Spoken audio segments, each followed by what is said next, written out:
Radhe Radhe everyone. Welcome to our daily wisdom from Bhagavad Gita session. Nitinji, over to you to start our session. Thank you, Mudamani-ji. Radhe Radhe, good morning, good evening to everyone, and thank you, Gayatri-ji and Padmini-ji, for a wonderful session. So let's get started by invoking the blessings of God and Guru. Again, we are going to talk about a topic. Yesterday, we took we did a fast forward to chapter 12. Today, we'll take a step back to chapter 2, okay, and tie it all together and talk about, okay, this journey may seem daunting and far-fetched, so many things to do. It may seem like that, right, when we are doing. But what is it that we can do from a practical standpoint, and what kind of mindset we need to have, okay, is what we are going to talk about today. So let's get started by invoking the blessings of God and Guru, and then we will get underway. So let me share my screen.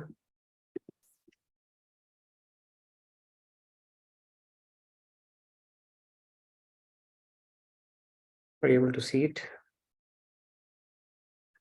Yes, Nitinji. Okay, so let's get started. Gurur Brahma, Gurur Vishnu, Guru Devo Maheshwaraha, Guru Sakshat Parabrahma, Tasmai Shri Guruve Namaha. Vasudeva Sutam Devam Kamsa Chanuramardanam Devaki Paramanandam Krishnam Vande Jagadgurum. Krishnam Vande Jagadgurum. All right, Radhe Radhe, good morning, good evening once again. So like we do a lot of times, cross references and pick up shlokas to drive home the point. Today, I'll take a reverse gear again for one of the shlokas only. So don't think we'll start from chapter 2, just one shloka, and then continue with the discussion that we are having. So let me share my screen. It's 2.40 is what I picked up. Very important shloka, and we'll talk about it. So I'm going to recite it, and then you're welcome to follow along. Nehabhrikramanashosti pratyavayo na vidyate swalpam apyasya dharmasya trayate mahato bhayat. All right. Who do we have the pleasure of calling first? We have Rahulji, but somebody is so upset with that. So, but still, we will give it to Rahulji. Radhe Radhe. Radhe Rahul. Neha bhikramana shosti pratyavayo na vidyate swalpam apyasya dharmasya trayate mahato bhayat. Radhe Radhe. Very nice, Rahul. Radhe Radhe. Who is first after the first? Go ahead, Samji. Okay. Neha Vikram.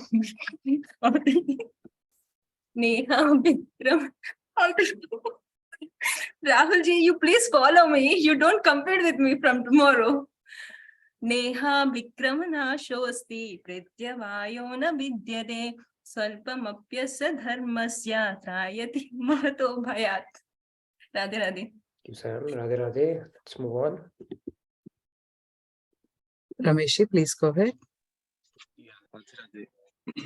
Neha bhikramana-shosti pratyavayo na vidyate swalpamapyasya dharmasya trayate mahato bhayat. Wonderful, very nice. Sumeshi, please go ahead. Radhe Radhe, Sumeshi. Radhe Radhe Nitinji, Radhe Radhe everyone. Neha bhikramana sosti pratyavayo na vidyate swalpam pasya dharmasya त्रायते Mahato भयात्. Radhe Wonderful, Radhe. very nice. Thank you, Sumeshi. Sandhya, please go ahead, ma. Radhe Radhe. Radhe Radhe. Sandhya. नेहाभिक्रमनाशोऽस्ति प्रत्यवायो न विद्यते स्वल्पम् अप्यस्य धर्मस्य त्रायते महतो भयात्. Thank you. So for all of you, you all can recite it at your place. It's very auspicious to recite Bhagavad Gita shlokas because these divine words came out of the mouth of God himself. Okay. So when we do that, that itself can have a lot of transformative effect. So please do recite it as many times as the participants who are taking lead here as well. Okay, let's pick maybe, okay, we'll see maybe 2 or 3 hands because we have 3 more minutes. Uday ahead. Kumarji, please go ahead. Yeah, Radhe Radhe. Neha Vikramanashosti Pratyavayo na vidyate Swalpam apyasya dharmasya Trayate mahato bayat. Radhe Thank Radhe. you. All right, we'll take 2 more hands. We have enough content to cover today. So just 2 more hands. Shyamji, please go ahead. Radhe Radhe. Hare Krishna. Neha vikramanaşosti pratyavayo na vidyate svalapam apyasya dharmasya trayate mahito bhayat. Radhe Very Radhe. nice. One more. Samji, please go ahead. Radhe Radhe. Neha Vikrama Nasto Asti Pratibhayo na Vidyate Svalpam Apasya Dharmasya Trayate Mehetobhayat. Radhe Radhe. Radhe Radhe. All right. So let's get, so we have Lakshmi ji, you have turned on your video. So please go ahead. One more we'll take. Radhe Radhe everyone. Neha Vikramana Shosti Pratyavayo na vidyate Svalpam apyasya dharmasya Trayate mahato bhayat. Radhe Radhe. Thank you. Thank you, Radhe Radhe. Okay, let's pick up 2 more. Let's finish it off. Everybody gets a chance. Go ahead, please, Riya ji. And then Chandru ji. Radhe Thank Radhe, Riya you. ji. Radhe Radhe. Radhe Radhe. Neha Vikramanaşosti Pratyavayo na vidyate Swalpamapyasya dharmasya Trayate mahato bhayat. Wonderful. Very nice, Riya ji. Last but not the least, Chandru ji. Please go ahead. Please go ahead, Chandruji. Radhe Radhe. Neha Vikramanashtosti Pratyavayo na vidyate Swalpam apyasya dharmasya Trayate mahato bhayat. Wonderful. Very nice, Chandru ji. So in this, Lord Krishna is saying, working in this state of consciousness. Now, what is this state of consciousness? If you remember, we spoke about the hierarchy. Remember God or think about him in loving devotion and don't unnecessarily engage your mind in worldly affairs. If that is also not possible, then work for the pleasure of God. That is also not possible, then work in the consciousness that you are offering the fruits to God. Okay, so you had given that, and then the state of consciousness is where you are not attached to the fruits, is what God is talking about. So what happens when you do that? Okay, what is at stake when you do that? What do you stand to gain? What do you stand to lose? I'll tell you, and then what do you stand to gain is more important. So what Lord Krishna is saying, when you work in this state of consciousness, there is no loss or adverse result. There is no loss or adverse result. And even little effort, when you make some progress, start dissociating yourself with the result, having a prasad buddhi. Then he says that little effort saves one from the great danger. Okay, that great danger. So this word trayate means saves, mahato means great, bhayat means danger. What is this danger that God is talking about saving us, which we can save ourselves from? We'll do the quick thing and then we'll get into the progress part of it. How do we make progress? Because it seems daunting when we look at spiritual concepts. It's like the first thing that comes to our mind is we are grihasthis. We have to live to live. We are not sants. All that is fine. We still have to make progress. Okay, somewhere it has to get started, and then God is saying even if little effort is made, it will save you from the great danger. So let's talk about the danger first, and then we will proceed. So this is what we are going to tackle: tik-tok principle to advance spiritually. Okay, now this tik-tok is not the tik-tok that is doing the round, but somewhere that kind of a thing. Now this is the danger. Okay, danger is the 8.4 million tourism that we are doing. Okay, it's a tourism we have signed up for, and we keep rotating around in this cycle. 9 lakhs or 0.9 million species of aquatics, 2 million species of plants, 1.1 million of insects, worms, reptiles, 1 million of birds, 3 million of animals, and 0.4 million of humans as well, by the way. I don't know of it. So Padma Puran is stating that. I'm not okay. So this repetition is going on because we are in the material world. And we can see how much variety Brahmaji has created so that we don't get bored on any life. Okay. But if we keep on rotating here, it's not basically taking the soul closer to the purpose of life, basically, or taking it closer to the goal of life. And once human, always humans, that's not the case. Okay.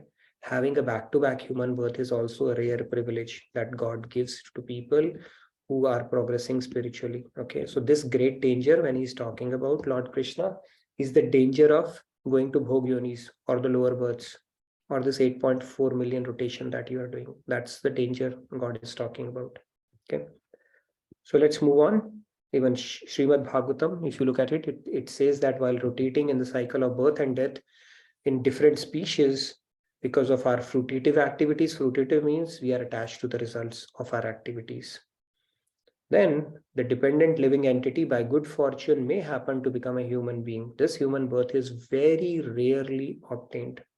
So we need to bring in that sense of appreciation for human birth, because it is a very, very rare thing that happens. It's like hitting a spiritual lottery where God gives us a human birth. Okay, endows it with human birth. All right, now what do we think? Now here's a guy, okay, who has gotten a state-of-the-art car. You see this beautiful car? Okay, if you're not colorblind, then it is yellow. Okay, I'm having a bit of a time in orange or yellow. Now this goes 0 to 200 miles per hour in 3 seconds. That much horsepower this car has. Okay. So what does this guy do? He goes to a grocery shop in this car, gets the grocery in a cart, loads it in the car, okay, gets back, repeats the cycle, finally gets back home, and that's what it continues doing for the rest of his life. What do you think? What is he doing? He's got a state-of-the-art car. A lot of things can be done with it, but that's all it does. Okay, so if this seems a little awkward to you, this is again a story of our life only. We are endowed with human life, human intellect, and we are highly underutilizing it by doing mundane activities alone. Doing our getting a job, getting married, leading that template life, and making our boss happy, increasing the wealth of the stakeholders, watching that latest flick, taking a tourism or a trip, or finding some agenda in life. This is highly misutilization of human birth. And that's essentially the analogy is this grocery stuff. If you've got a car, you can actually do so much with it, with so much of horsepower, and that's the irony of human life, how it is spent by majority. Okay. So let's move on. I hope you understood. That is what he will continue doing. Okay, that's so many arrows you see. That means repetition. All right. Now let's move.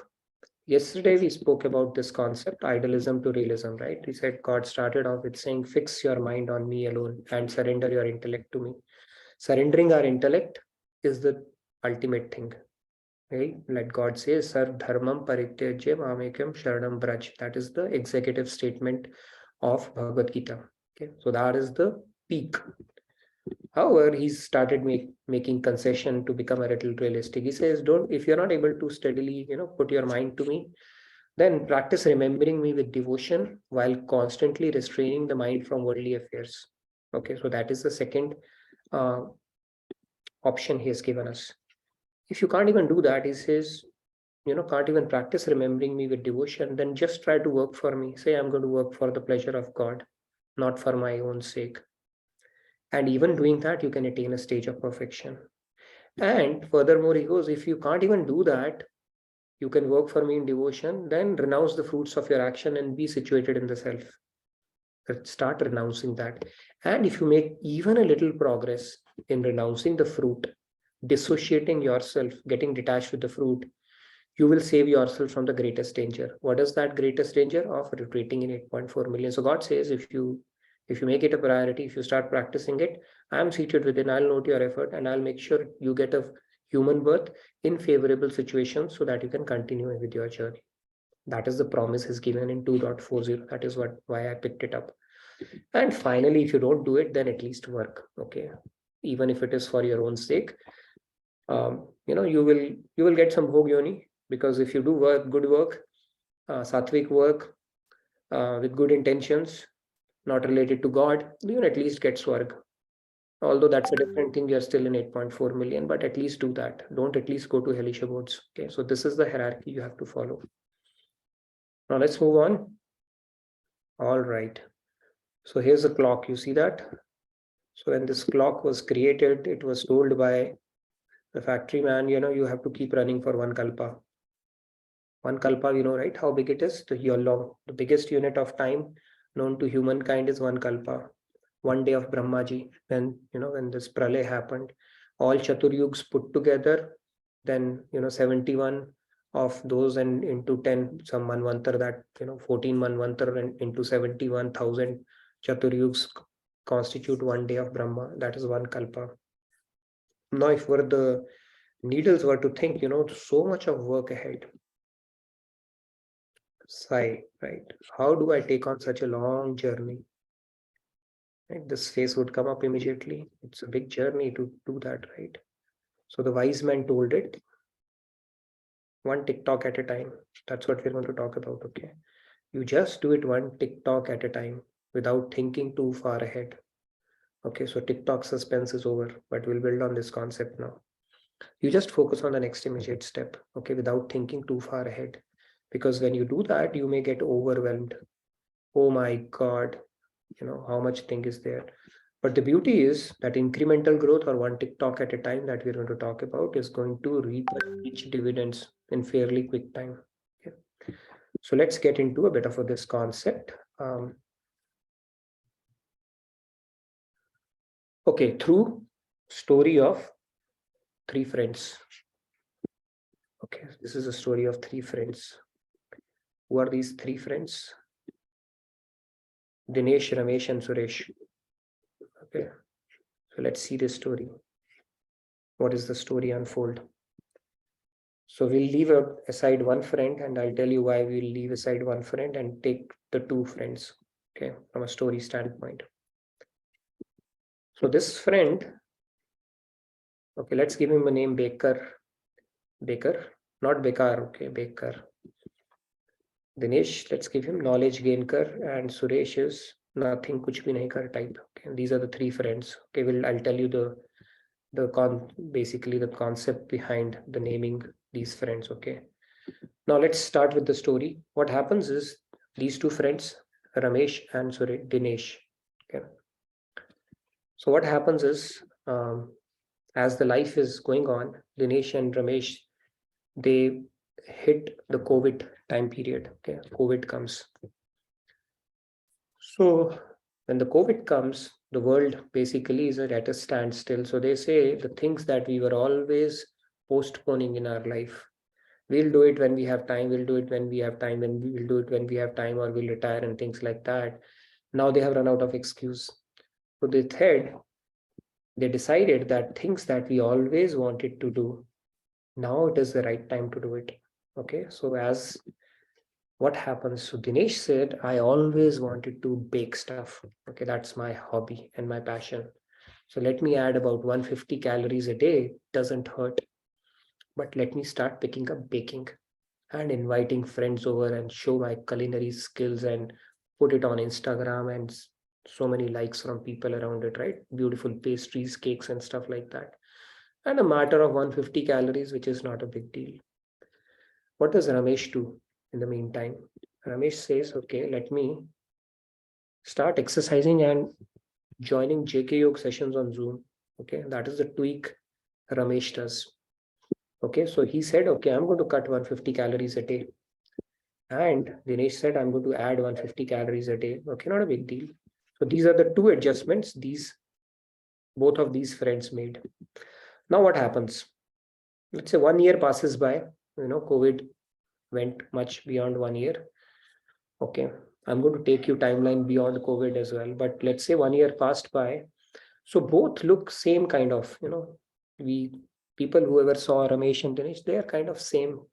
Ramesh a little leaner because he started cutting down on calories, right? And started exercising, a little fitter than before and little better than Dinesh. Now what happens? 5 years pass by. Okay. Now, as you can see, bit of a difference now. Now you have started seeing the difference. Right? Ramesh has started to look fitter and Dinesh, as you can see, anything but fitter.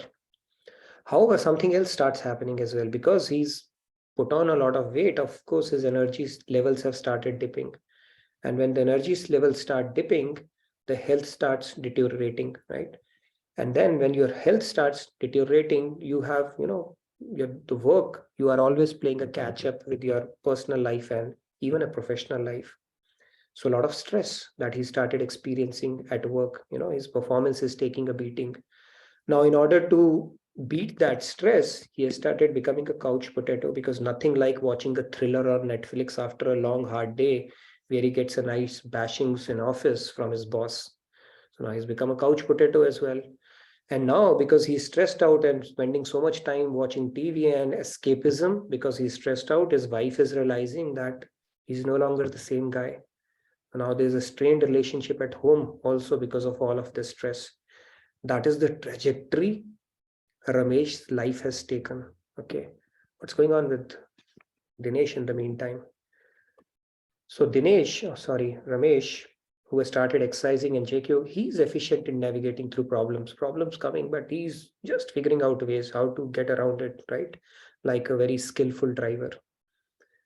He's understanding the principles of mind management as well. He did that 21-day course of Swamiji, right, which is freely available on YouTube. He did that and he understands the principle of mind management. So these are minor hiccups, obstacles for him. He's staying focused. And he has been prioritizing his mental, physical, and spiritual health all these 5 years. And you can see the difference in the way they are going about their life, right? Now what happens? 5 years passed by. Now let's fast forward it to 20 years. Right? He has lost a few teeth, Ramesh, but look at the smile on his face. Seva and sadhana become second nature to him. It's like part of his life. It's part of his DNA. Like it is, he can't imagine life without it. Feels inspired and has a clear game plan in life after retirement. After retirement, he has a very clear plan. This is what I want to do. Okay. No empty mind devil's workshop.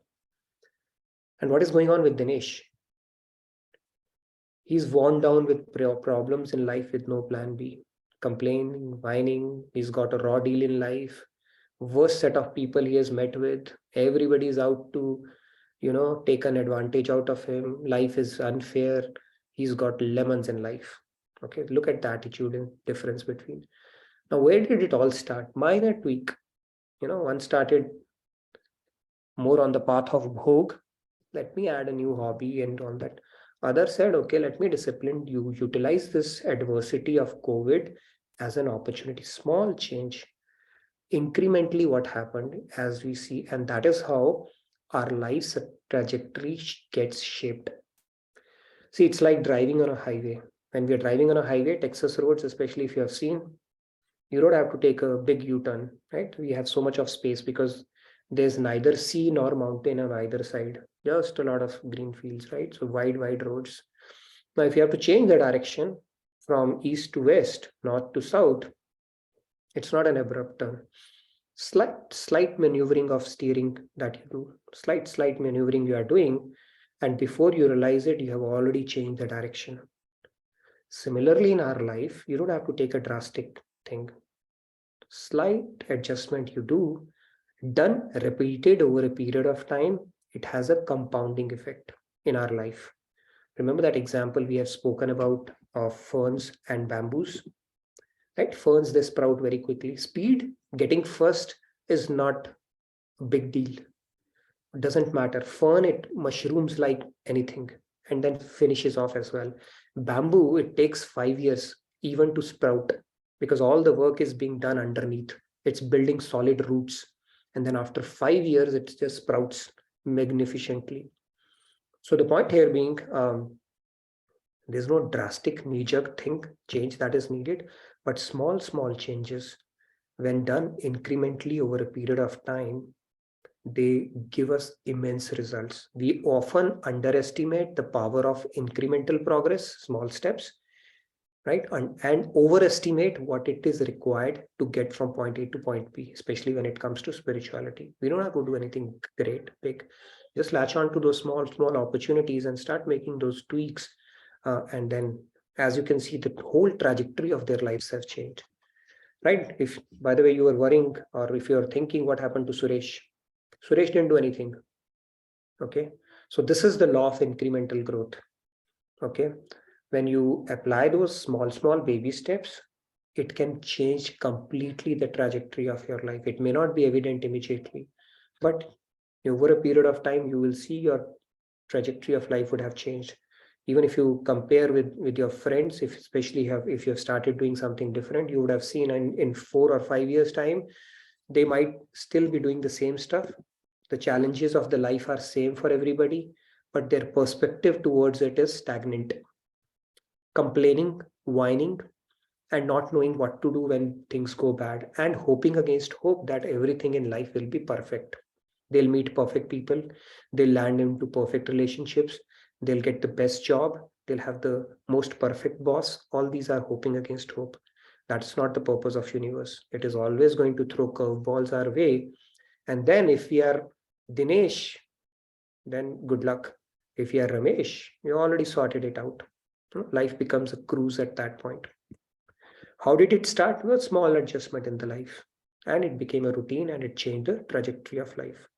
Right? Our mind might be giving us excuses that we don't have the time, or it's not the right time, and so many responsibilities, and once I'll retire, and these are just excuses. Okay, this has to be part of our life, unless before it becomes too late, because by the time we become old, then we will be doing devotion of our body, because leg is hurting, tooth is hurting, and all those kind of problems. Then the devotion of God and Krishna will be the last thing that will come to mind, unless we have practiced it incrementally over a period of time. Okay, so this was a story of 3 friends, Dinesh, Ramesh, and Suresh. Suresh didn't do anything. He started baking, so he's baker. He started gaining knowledge and making tweaks in his life, knowledge gainer, and he did nothing. So what happened is, this guy has frustration and anxiety over a period of time. This guy is content and happy. Okay, he has a way to look at things. And Suresh, he has ups and downs and continues, sometimes happy, sometimes sad, sometimes lost. So the trajectory of the life is pretty much similar. Okay. So that is how the story unfolds of these 3 friends, just because of the small changes that they did. Okay, so spiritually speaking, if you look at this is a journey, right? If you look at it, it is a 2 miles journey, and you just have a lantern in your hand. Can you see all the 2 miles ahead? No. Will it stop you from taking on this journey? No. So what you do, you just take the 20 feet that are visible to you through this lantern. When you cover those 20 feet, you go to the next 20 feet. Those 20 feet are covered, you take the next 20 feet, and eventually the journey will be completed. So the problem happens when we go from doubt to doubt. Okay, this doubt is there, that doubt is, all doubts need to be cleared, then I'll step. but this is more of a journey from understanding to understanding. Swamiji so beautifully explains it, right? It's just like this guy who's sitting in his home. He has to go home, but he's lying on the sand. Why? Because his Google is saying all the signals are red. He's waiting for everything to turn green. It'll never happen. Life will never give you all the green signals. It's only during the red signals we have to make it a priority and take that next step, and then next step, and then the next step, and that's how the journey continues to unfold. So now the other deterrent for us is we don't have all the answers. That's fine, but whatever we have understood, let's put it to practice and take the next step. And then in due course of time, that doubt will get cleared as well. And then next, and then the next, and then we continue to progress from understanding to understanding around this thing. Okay, with that, I'll take a quick break and see if any questions on what we have spoken about today. It's an important concept, the law of incremental growth, and not getting disheartened, thinking, oh my God, this is a very ideal state, and only saints can do it, and how I'm a sinner, how far I am. No, we just have to take the immediate perceptible step that makes sense to us, and then before we realize it, we would have come very far in this journey and already in auto cruise mode kind of a deal. Yes, I see a couple of hands before I get into a couple of other concepts I wanted to cover as well. Yes, Ramya. Ramya, please go ahead. Radhe, Radhe. I had two questions here regarding the story. The first question is Dinesh, who was a baker. He was eating the stuff which baked. He was attached to the result. Instead of being attached to the result, had he distributed the cakes and sweets, whatever he made to the children around the colony, instead of he eating himself, it would have been a different result for him, although he was not on the path of spirituality, just because he was not attached to the result, or he was not eating all the cake by himself. That is my first question. And the second question is, it is always said that, like Bhagavad Gita says, do something instead of sitting idle.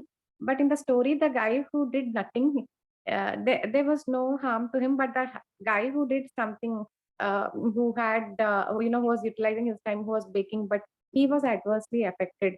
So like, how can we justify this? Because we told that it's always better to do something than do nothing. Sure. No, that's very valid question. So let me get back to the graph again, which I spoke about. So you're saying do something. So it is basically these guys are doing, then work at least. Okay, you're working at least. Now what you're doing is you are doing Rajasic or Sattvic.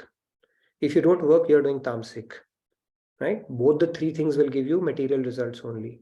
The third guy, like you said, okay, if he had distributed cakes around, that is why we have the third guy, Suresh. Okay, that guy is not eating. He just maintained his regular lifestyle, didn't add or do anything. But he'll have the ups and downs of life, right? He's still in Maya. He will get troubled. He doesn't have spiritual knowledge. He doesn't know how to deal with adversities in life. So when life is rosy, he's happy. When life is not rosy, he's upset. Sometimes he wonders, okay, why am I here? Is my purpose of life only to pay EMIs? And then he gets lost. But then he doesn't know what to do. So maybe you are on the third guy. So when you say then work at least, that is the last thing. That means don't get into the tamasic mode at least, because that will take you to hellish abodes. When you are working at least, you are in Rajasic or Sattvic. You are in Rajasic if you are doing bhog. You could be adding a hobby for your own enjoyment, which is fine, better than Tamasic, but still it is binding, right? It will give it its results. And if you're adding a hobby of helping people, doing philanthropy, then also it is binding, because it will take you to Swarg at best. And after Swarg, you're still back in material world. So that is the last resort. The actual transformation starts when you start bringing God into the mix, when you start getting detached with the outcome of your results, when you start building devotion or doing it for the pleasure of God, or you reach the peak of where you're only doing it for God is the only thing that is there in your mind, no matter what you're doing. So what you're talking, Shiramya, is valid, but then it falls into the last category. Then work at least. If you work at least, you will not go to hellish abodes. You will be either repeat in this material world if you're doing Rajasic, or go to celestial abodes, which is better than becoming sloth, idle, and lazy. Make sense? Okay, great. Yes. Go ahead, Shyamji. I saw your hand raised, but now Yes, Shyamji. I don't see him. Urvi, go ahead. Go ahead, Beta. Audio is not clear. Urvi. Can you be a little louder, please? Is it like, am I audible now? You are audible, but Very it's feeble. very low. The volume is very low. Tomorrow we have Urvi's presentation also. You better get your audio fixed, okay? The next team's presentation is there tomorrow, right? You ready tomorrow or you need more days? Okay, go ahead. Yeah, so I wanted to ask, like, that do we go from Urvi, your audio needs to be fixed. It's very low, Beta. We cannot hear. It's very low. okay, take me after Shyamji. I'll try to fix. Okay, yeah. Try rejoin otherwise. Mhm. Please go ahead, Shyamji. Yeah, Radhe, I'm Samarji, Ranji. I just wanted to share my experience as Ramesh because this has happened same with me. During COVID time, one WhatsApp, one Facebook message I saw from RKT, and there I was with JK Yog and by Itin Bhai and Amtamanji. They pushed me to Seva, and I am there now. So it really changes your course of life, your mental strength, your mental ability, the way you think, the way you act, the way you perform your duties. So I can really correlate with Ramesh, as you said, by one tweak, one maneuver your steering wheel and your life is sorted. That was my experience I wanted to share. Radhe Radhe. Radhe Radhe. Very nice, Shyamji. And let me show you one more slide and I'll take question in the meantime as well. But let me get you another slide that I wanted to show you. Yes, go ahead. In the meantime, we can take questions as well. There is a question, meaning of being situated in the self. Okay, situated in the self basically means that you understand you are a soul and not the body. You carry that knowledge always. Right? So you can ask this question, am I doing it for my body or for my soul? That will give you an answer. It is good for my body or for my soul. So when you do it for your soul, you understand that relationship with God, and then you are not becoming a bhogi at that point, because when we do things for our own sake, typically it is operating at the level of body and senses only. We are catering to our senses. Situated in the self means always getting to that realization that we are a soul and not this body. Hope that answers. Would you want to try again, ma? Am I audible now? Yeah, much better. Yeah. So actually, I wanted to ask that, like, the three steps that we have to go from realism to idealism. The first is the last step is offering the fruits, and then working for God's pleasure, and then trying to remember Him. So we go from one step to the other, or all the three we have to take up simultaneously. Because I think You said that see, one will lead to another basically, right? But So yeah, one actually, it can be done simultaneously also, but the practice basically one would definitely lead you to the next step. So you said the hierarchy that I spoke about, right? Is that what you're talking about? yes. Yeah, so it's like one becomes a stepping stone for other, but if you can practice it simultaneously, see, when you are in a higher bhav, automatically the lower will come, right? If your mind is always associated with God, then automatically you are working for his pleasure and you are not attached with the fruits. It will automatically happen. It's just like a madhurya bhav, other bhavs automatically get covered. But one will lead you to another. When you start, okay, I don't have to think about results. I don't have to think about results. That will then why? Because God, ultimately God is the doer. So one will lead you to another. So God is saying, you start working. When you start working, understand the science of work. And when you start understanding the science of work, finally it will lead you to surrender. So one more thing I wanted to ask that, like when I study, I try to give myself spiritual reasons that this is the reason I have to study because that's the only work I have to do. So I'm not able to, like the focus is on studies ultimately, that this is why I have to study. So where do I stand then? I feel like being a materially conditioned person.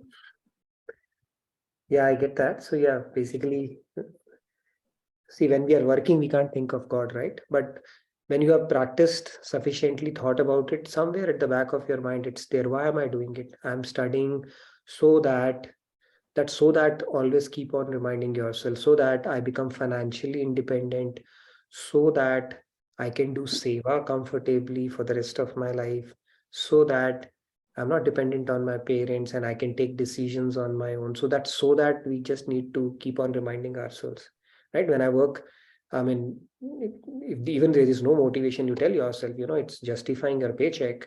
And if things are okay, in order, everybody around you are happy, you are managing their expectations all right, and there is no work related noise in your head, then you can do your daily seva and bhakti much better.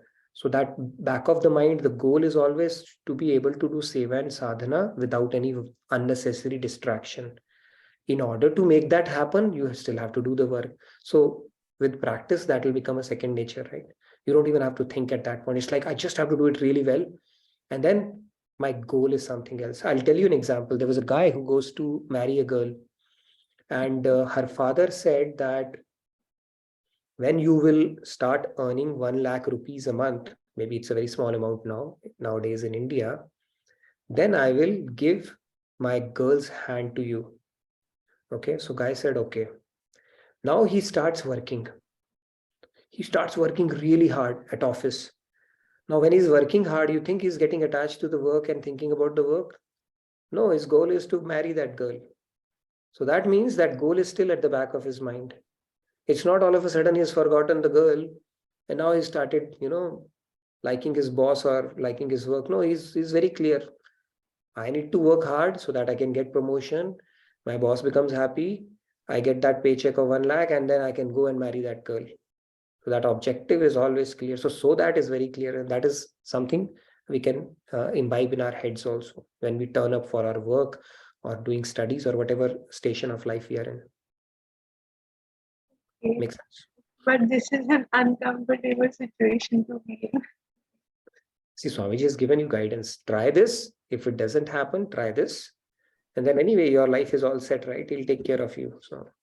But whatever is there in front of you right now, do give it your best shot. Don't be complacent, because that will be pleasing to Krishna, right? Yes. So Thank that you. you can do seva and and other things much more freely. So you have bigger goal, right, around it, not necessarily, but do it your best, whatever you're doing right now. Once you become independent, then you draw some lines. I'm not going to work more than 5 or 6 hours or 8 hours a day, because end of the day, you want to invest in your spirituality to gain for yourself rather than gaining it for the company, your boss and stakeholders at that point. But right now you need to get a footing, and for that, whatever it takes. Okay. Thank you. Radhe Radhe. Radhe Radhe. Thank Yes. you. Yes, we have Yes, Prashant. Prashanta, you go to get that girl in the session as well. We need to really resolve some of the differences now. No, thank you, Radhe Radhe, and everything is sorted out. It's not like Good. I'm in that particular realm. I was confused, so I asked that question anyways. No worries. Okay, so thank you, Nitinji, first of all, because the explanation that you gave right now actually reminded me of Jordan Peterson's Maps of Meaning lecture. What he said in that particular lecture was, ask yourself why. And it will be broad and broad, like you are studying why? Because I want to be a doctor. Why? Because I want to do this, do that, and at the end of the realm, there is something like highest form is like, you establish a family and you start doing that again to your child. And why? What after that? What next? Then in that aspect, you go to the metaphysical level. After the physical level, you go to the metaphysical level. And that's what he said, I actually remembered from Maps of Meaning lecture. So thank you. And in your story, I just want to add some twist here.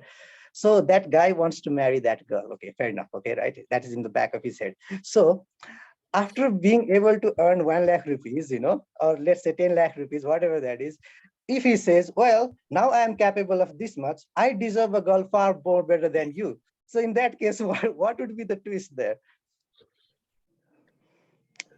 then he says, I deserve a better. So then he says, I deserve a better girl than that. Yeah, of course. Then I Some think, parents, if the girl puts kind of a boundary, that's not a love, right? That's also material affection. okay, And that was regarding an analogy to drive home the point that when you're working, you could have a bigger purpose to it, as opposed to getting lost in your work only. But if that happens, then there may be some legal litigations and from father, daughter, and other things, right? It can cause a bit of a chaos, but then it's very subjective question. A lot of possibilities are there, and Bhagavad Gita is not answering that question, unfortunately for us. What happens, what kind of a sin would it fall into, and what Garud Puran would do if somebody does that? Okay, I don't know about that. Okay, thank you. Okay, I actually have a question, right? It was all situational. So I actually have a question. I think it is off the topic, but I just want to know about it. Is there a difference between religion and spirituality? Can a religious person be spiritual and a spiritual person be non-religious? I think we spoke about this topic in the past. So religion is a means to get spiritual understanding, right? Religion is usually divisive because then you associate it with your identity and you think you are superior than the others, okay, typically. But so you could be religious and yet not spiritual, and you could be spiritual and yet not religious, and you could be spiritual and religious both. That is the best case scenario, okay? So because religion would make your grandmother happy, especially if you are putting tika and based on whichever tradition you are on, and spirituality would make God happy because now you are trying to understand your relationship with the divine and making progress there. So if you are spiritual and religious together, nothing like it. But when you become religious without being spiritual, it is very dangerous territory, right? Hatred, bitterness, those kind of sentiments, fanaticism, that is where it breeds from. So many wars have been fought, genocides have been carried out. Hitler did such a big genocide of Jews, right? Buddhists have carried out such things as well. So those kind of things happen when we limit ourselves within the confines of a religion, thinking that my God is better than your God, or my definition of God is more inclusive than yours. Ideally, both should reinforce each other. If it happens, perfect. But you could be religious and yet not spiritual. You could be spiritual and yet not religious. And you could be spiritual as well as religious. That is the best case scenario. I hope I answered your question. Okay, one more slide I wanted to show you. When you keep on making progress, right? Here is our timeline of life. Now, you don't want it to be on the left-hand side where you are driven by feelings. Sometimes you are sad, sometimes you are this, right? When you start entering this realm, right? Dissociating yourself with the results, on the right-hand side, this is what it becomes your timeline of your life, okay? It's you make the journey so enjoyable that you don't care about the destination. That is another incentive for us to focus on the very next step without thinking too far ahead. So you make the journey so enjoyable and it becomes enjoyable, okay? If you sail through the initial phase where your mind will not cooperate, it will still say, I need to do potlucks. And when you say, no, potlucks, enough of potlucks, let's do something different. When you sail through that phase, then the journey becomes so enjoyable that you don't care about the destination. Why? What are you going to do finally? Finally, you're going to do seva only, right? When you started building those sanskars up, then God starts giving you a lot of strength. And that bliss cannot be compared with the bliss, any material bliss that you get in this world. So that is another reason why we should just need to focus on the next immediate step and not worry too far ahead that, oh my God, such a big journey and when it is going to happen and things like that. Okay, yes, let's take other questions as well. Sandhya, go ahead, ma. Radhe Radhe. So, so actually this is kind of follow-up of what Urvi asked. Like, yeah, it is important to give our best in what we are doing right now, but that can lead us to becoming something in future, which even to be able to justify that a job or whatever we have taken up might require have such requirements that we may not be able to do something else. Like you said, ultimately we all will be doing seva of God and Guru, right? And that's what, like, once you get this knowledge, you want to do it as much as you can do. And then taking up commitments just in order to do best in what you are doing can create So some degree God of has. conflict. What is the instruction Lord Krishna gave to Arjun? The science of work means you do it for the pleasure of God, right? So when you are working, doing your best, when you're back of the mind, you're doing it for the pleasure of God. The results are for his taking. If you're building that, then you're already subscribing to Karam Yoga. There's no whichever limit you take it to, there's no problem at all, right? So then your work is devotional, not secular at that point. You're not doing it to take an ego ride for yourself at that point. And at the same time, how much of Karam Yoga sadhana you want to do and how much of Karam Sannyas sadhana you want to do, that proportion you have to take a judicious call. We all do Karam Sannyas sadhana, right? When we take our time with God, 1 hour, 30 minutes, whatever quality time we do. So Karam Sannyas sadhana is equally important and seva is also important. Now, if you want to do simply Karam Yoga aspect of it, that is a proportion we can tweak in. Is it actually helping you develop more devotion for God? Or is it taking your mind more to worldly matters? That is a judicious call you'll have to take at that point. Right? I mean, it's not, there are gray areas. It's not a straightforward thing. It's an intuitive call you'll have to make as you progress on this journey, and you will know, am I getting too much into the world now or having some aspirations of my own because of this, or am I still doing it for the pleasure of God? That, I think, guidance you will keep on getting as you start working. I'm telling you, when I used to work hard before, I used to have that back of my mind. I want to do the best that I can do in everything and all that stuff in office and all that stuff. But there was some level of selfish aspect there, of course, that you want to rise up and do good and stuff like that. And that proportion is diminishing over time. It doesn't matter, actually. It's like, okay, you'll do well, but regardless of whether you get appreciation or not, you do it and let it be on the backside, because there is something bigger you have to do, bigger deliverable that you have to deliver at the end of the day. So that mindset starts, when you have seva added to your routine, you will know how much priority you need to assign to which work. Something will have to give in, right? So it's not a straightforward answer. Of course, it's a gray that you'll have to deal with, but God and Guru will give us some kind of a guidance as we keep progressing on this path. Intuitively, you'll start understanding. Beyond this, there's no point. Chandruji, please go ahead. Thank you for waiting. Now, God will become happy if you win a Nobel Prize, or God will become happy if you have taken, a big step towards him, is the question, end of the day. Right? If you do your best, you will get Nobel Prize. That's the best, a scientist could get. Now, in the process, if you have carried forward your spirituality as well, great. But if it is at the expense of getting closer to God, then it's not worth it. Simple. Yeah, thank you. Chandruji, please go ahead. Radhe, thank you, Amitani. Chandru.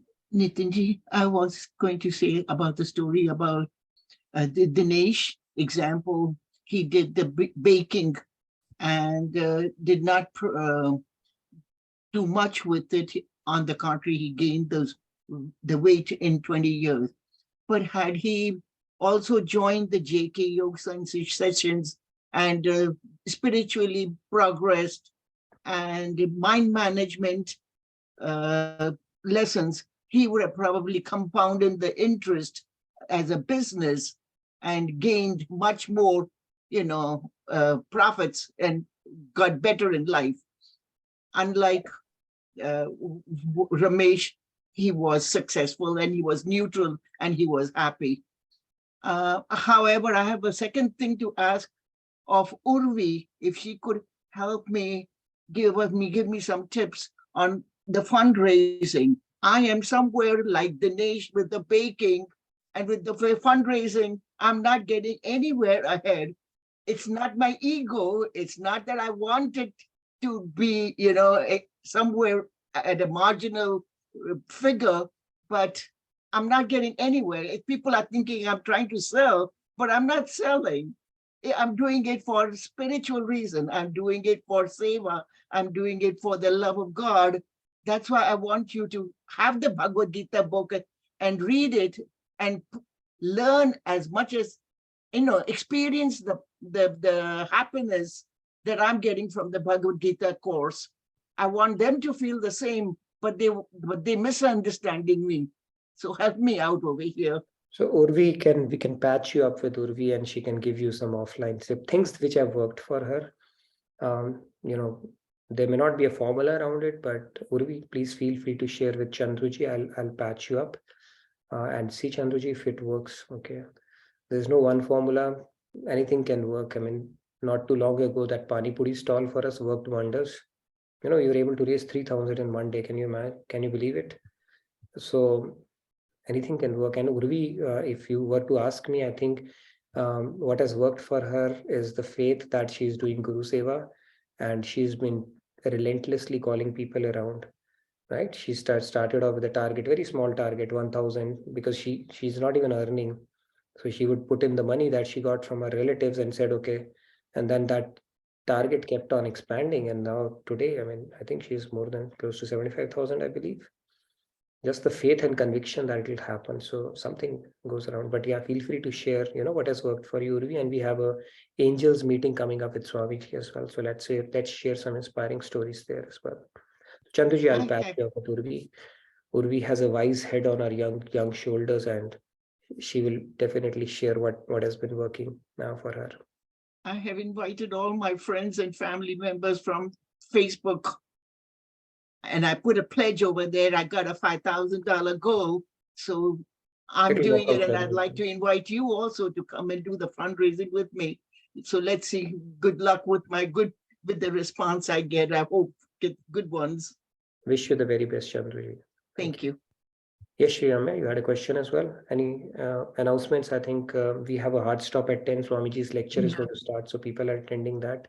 So Shriyama, real quick.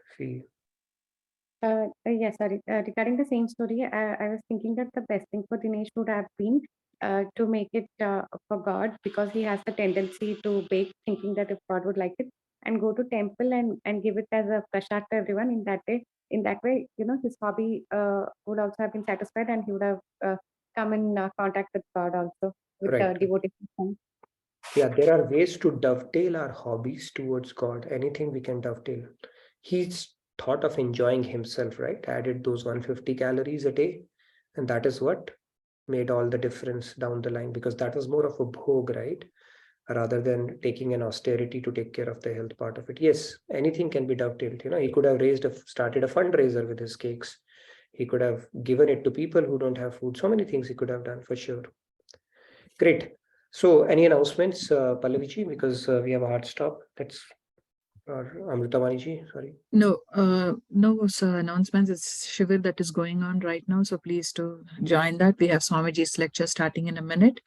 And for those who do not know, every day, Monday, for all 7 days, we have satsang at 7 p.m. CST. Please do join for that. So that's it. Thank you. And tomorrow we have presentation of Seva Group, and we are going to have our poll-based quiz to recap some of the concepts that we have been talking about. So I look forward to seeing you tomorrow. Radhe Radhe, good day, and have a blissful day ahead, and enjoy the discourse of Swamiji that is coming up now, going to start now. So Radhe Thank Radhe you, from everyone. myself. Radhe Radhe. Good day, good evening.